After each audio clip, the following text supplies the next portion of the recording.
Voilà, donc je vais vous montrer vite fait comment positionner le molleton. Voilà, donc j'ai mon tissu du dos du quilt pour faire le quilt sandwich. J'ai mon tissu du dos avec envers vers soie. J'ai mis des petits rubans adhésifs, du scotch de peintre, je crois que ça s'appelle. Et puis voilà, juste pour vous dire, ça c'est juste pour vous montrer, mais d'habitude j'aurais quand même repassé mon tissu de dos parce qu'il y a quand même pas mal de plis. Là, c'est juste un exemple. Alors, je prends mon molleton, je le déplie évidemment. Et puis, je voulais vous montrer juste le geste pour bien l'aplatir en fait. Donc, je le mets déjà correctement comme ceci. Et doucement, on va venir... Donc, on part toujours du centre et on va venir vers l'extérieur. Donc on fait tout simplement ce geste-là et après on va s'occuper de ces zones-là en fait. Donc d'abord on s'occupe du centre, voilà, pour bien aplatir, qu'il n'y ait vraiment pas de plis.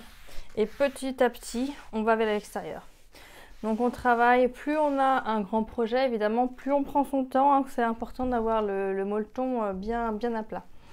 Et donc on va aller jusque sur les extrémités, quitte à soulever un petit peu sur les côtés.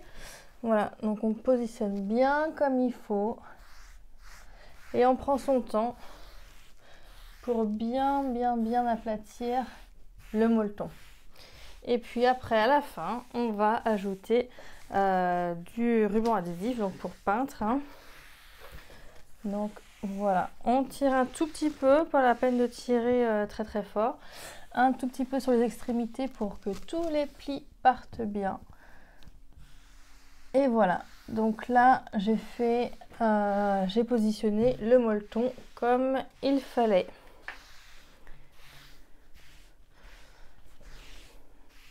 Et c'est important de commencer toujours vers le centre et d'aller vers les extrémités. Donc voilà, et donc après on place son scotch. Bon, je peux faire tout le tour, hein, mais normalement évidemment il faut faire tout le tour. Et vous appliquez quand vous en faites un d'un côté, vous faites immédiatement l'autre côté avec un petit peu de pression. Vous tirez pas trop fort, mais un petit peu de pression et vous remettez le scotch. Et ainsi de suite sur toutes les extrémités. Donc voilà, et puis après il suffit de poser le top par-dessus. Avec l'endroit vers soi cette fois-ci. Et donc le quilt sandwich sera prêt pour mettre toutes vos petites épingles. Et donc là on peut faire la même technique, hein. Évidemment il faut repasser son top, hein, s'il est dans cet état là. Là ça fait un bout de temps qu'il est dans les placards, j'imagine, donc bon, c'est juste pour vous montrer, vous comprendrez le système.